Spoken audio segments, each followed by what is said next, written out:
"What is it?" Mum said again. I didn't want to ask the question. I was scared of the answer. But I thought of Jazz and the words of the chorus, and I forced myself to be brave. "Are you working tomorrow?" I panted. Mum looked confused. She pulled her coat around her. "Why?" she said, as if she was worried that I was going to ask her to stay longer. "Just want to know," I breathed. She shook her head. "No, I stopped teaching months ago." Everything started to spin. I thought of a globe on a metal holder, a hand whirling it round and round. "So you don't work for Mr. Walker?" I asked, giving her a chance to change her answer, hating the way my heart pounded or thumped in my chest with the very last bit of hope. Mum shook her head again. "No," she said. "I don't have a job. I've been away, travelling. Nigel had to do some research for his book in Egypt, and I went with him. I only got back on New Year's Eve." Well, that explained the tan.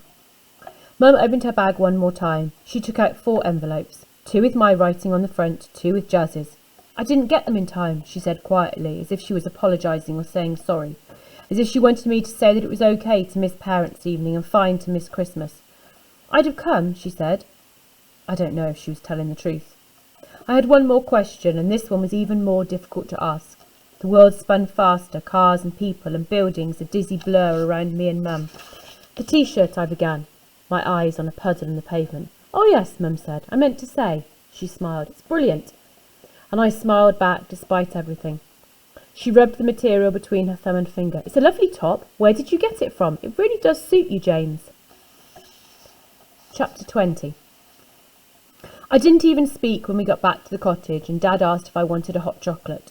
For some reason I'd spent the whole journey thinking about earthquakes, and as I walked into the hall all I could see was the ground shaking and buildings falling in from some faraway place like China. I wondered if they had earthquakes in Bangladesh, and if Sonia would tell me about them at school. She didn't come to the talent show, even though I invited her in the Christmas card and covered the please in gold glitter. She must still be cross with me, so she won't want to talk about natural disasters any time soon. "Do you want a hot chocolate?" Jazz said softly. I just nodded and went upstairs to find Roger. He wasn't in my room. I sat down on the windowsill and stared at my reflection in the glass. The Spider-Man T-shirt looked rubbish.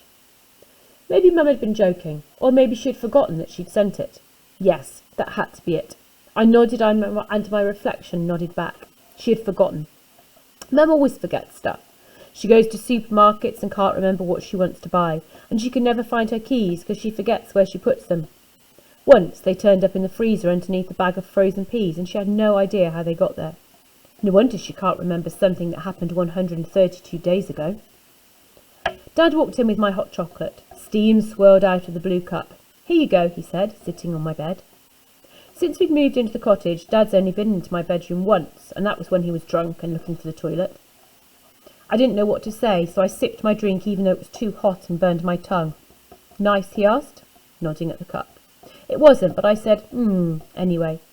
He hadn't stirred the chocolate powder in properly. It was all at the bottom of the cup like mud. But it was hot and it was sweet, and Dad had made it so it was good. He looked all pleased with himself as he watched me drink. "Good for the bones. Good to be strong like Rooney if you drink one of them a day," he said. "I'll make them for you." He was going red and rubbing his hand over his chin and made a nice noise because of the whiskers. I said, "Okay," and as he stood up he squeezed my shoulder for the second time that day. "I'm going to the building site on Monday morning," he said suddenly, staring at his foot as it moved back and forward over the glitter on the carpet. "If they'll still have me. It'll do me some good. Something to get up for." He cleared his throat even though there was nothing in it. Something to stay sober or not drunk for. When I sprayed my deodorant, all the tiny drops hung in the air for ages and don't disappear. That's exactly what the word sober did. It just stayed there, and I couldn't look up because I didn't want to see it swirling around Dad. I stared at the powder at the bottom of my cup as if it was the most interesting thing I had ever seen. It was dark brown, almost black, and drying in funny shapes. Jazz reads her horoscope, and some people read palms, and some people read tea leaves to tell their fortune. I squinted at the chocolate powder blobs, but they didn't reveal anything about my future. "Finished?" Dad said, and I said yeah. He took my cup and walked out of the room. I couldn't sleep. I lay in bed with a tummy ache, and I rolled on my right side, and then on my back, and then on my left side, and then on my front, but I couldn't get comfy. My bed was too hot, and I turned my pillow over to find some cool. I kept saying, "She forgot that she sent it. She forgot that she sent it. She forgot that she sent it." But the doubt had come back, and everything was black, and I didn't believe the words in my head. Mum gave up her job months ago. Mum doesn't work for Mr. Walker or any other mean boss. Mum didn't have to teach when I invited her to parents' evening, and she wasn't even in the country when Jazz invited her for Christmas. She'd been in Egypt with Nigel while we'd been sitting in the cottage waiting. But she was at the theatre. She drove all the way from London to Manchester to see us in the show. That had to mean something. I felt all wobbly and dizzy, and I didn't know what to believe. All the facts were so strong and safe and big and true and had come crashing down, like buildings in an earthquake. They don't just happen in China or in Bangladesh. There was one in my bedroom, and it was shaking things up and smashing stuff to the ground and changing my life forever. Granny says, be careful what you wish for, because it might come true. And I always thought it was stupid, until now. Ring this number to change your life. I wished I'd never picked up the phone. When I opened my eyes, sunlight was pouring through the window. I blinked 12 times to get used to the light. I yawned and it hurt my head and my eyes felt bruised. I hadn't slept very well. I got out of bed and expected Roger to rub his fur against my shins and wrap his tail around my ankles, but he wasn't there. I hadn't seen him since I got back from the contest. I stared out of the window. The garden was almost too bright to look at with the sun reflecting off the snow. I could just about see the tree and the pond and the bushes, but no Roger. I ran to the kitchen. I looked at Roger's bowl. His food was still there, not eaten. I raced into the lounge. I looked behind the sofa. I searched behind the chairs. I sprinted up the stairs. Strange chemical smells were drifting under Jazz's door. I turned the handle and walked in. "Get out of my room!" she yelled. "I'm naked!" Probably a lie, but I shut my eyes. "Have you seen Roger?" I asked. "Not since yesterday morning," she replied. "You shut him out of the lounge when we were practising the routine." If guilt was an animal, then it would be an octopus, all slimy and wriggly, with hundreds of arms that wrap around your insides and squeeze them tight. I went into Dad's room. He was asleep on his back with his mouth wide open, snoring loudly. I shook him. "What?" he groaned, covering his face with his arm and licking his dry lips. They were covered in brown stuff that looked like hot chocolate, and he didn't smell too strongly of alcohol. "Have you seen Roger?" I asked, and Dad said, "I let him out yesterday before I drove to Manchester," and then he fell back to sleep. I put on my wellies, put on a coat and set off. I searched the back garden. I shouted Roger's name. Nothing happened. I squeaked like a mouse and I squealed like a rabbit to try and make him stop sulking and start hunting. He didn't come out of his hiding place. I looked up the tree to make sure he wasn't stuck on a branch, and I searched for paw prints, but the snow was fresh, and there weren't any marks. The pond had melted and my fish was swimming, and I said "hello again" before I left the garden. Roger isn't a moody cat, so I was surprised he was being so grumpy or miserable.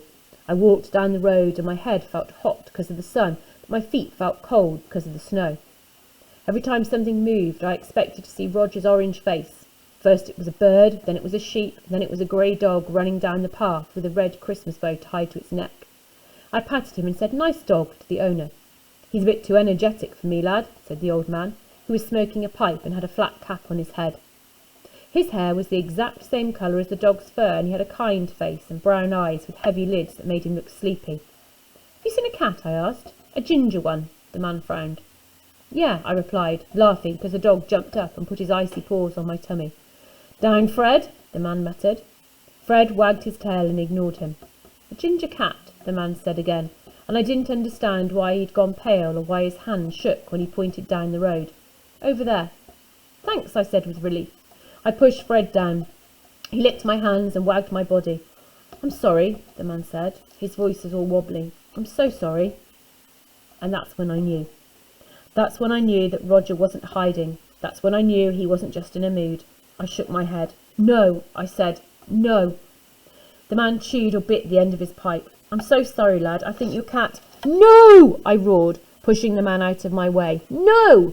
I ran down the road, scared of what I might see, but desperate or keen to find Roger to show the old man that he was wrong, that Roger was okay, that my cat was just— Oh.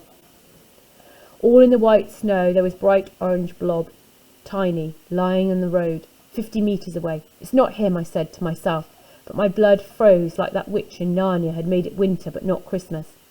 The sun shone on my head, but I could not feel it.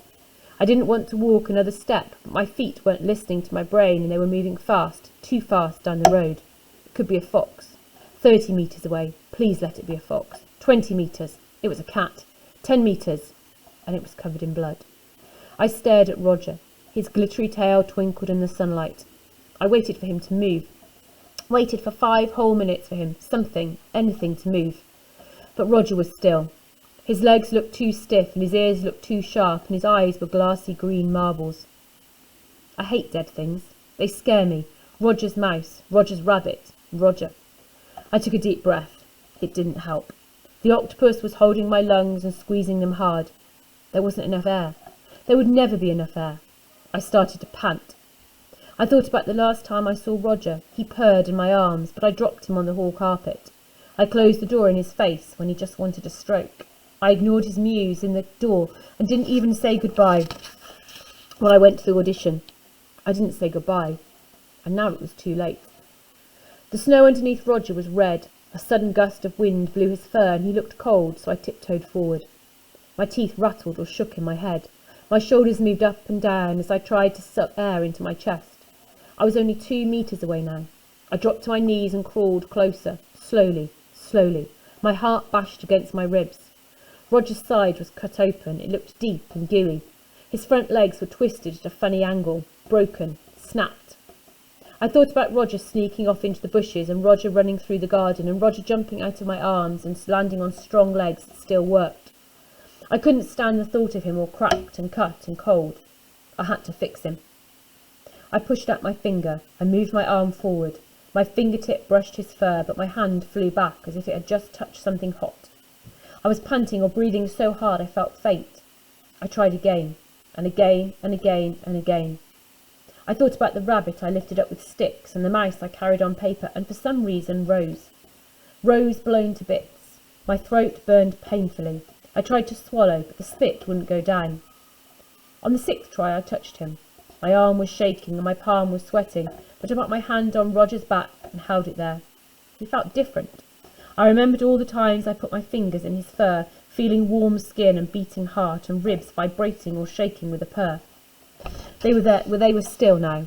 There was no life left in his whiskers, no life left in his eyes, no life left in his tail. I wondered where it had all gone.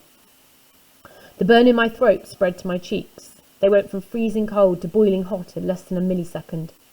I stroked Roger's head, told him I loved him, said I was sorry. He didn't meow. I saw some tire marks in the snow, deep and short and diagonal, where someone had put the brakes on quickly and skidded on the road. All the hurt turned to anger. With a shout of rage, I jumped up and kicked the tire marks. I stamped on them, spat on them, grabbed the snow in my hot fingers and threw it into the sky.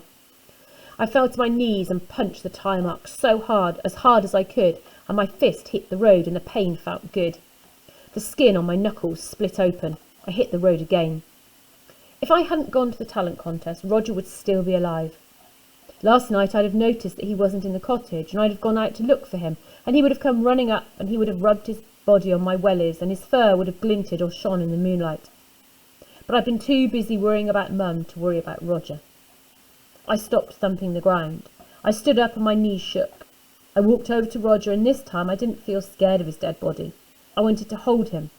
I never wanted to let him go. I wanted to give him 1,000 strokes, 1,000,000 cuddles, say all the things that I should have said when he could still hear my voice. I picked him up gently as if he was one of those boxes marked sacred or special. His head flopped on his neck, but I lifted it to my shoulder. I pulled his body close to mine and stroked his fur. I rubbed his head and rocked him gently, like women do with babies. I missed my cat. I missed him so much that the burn in my throat and the burn in my cheeks spread up to my eyes and burned them too. They started to water. No, not water. Cry. I cried. For the first time in 5 years, and my silver tears fell into Roger's orange fur.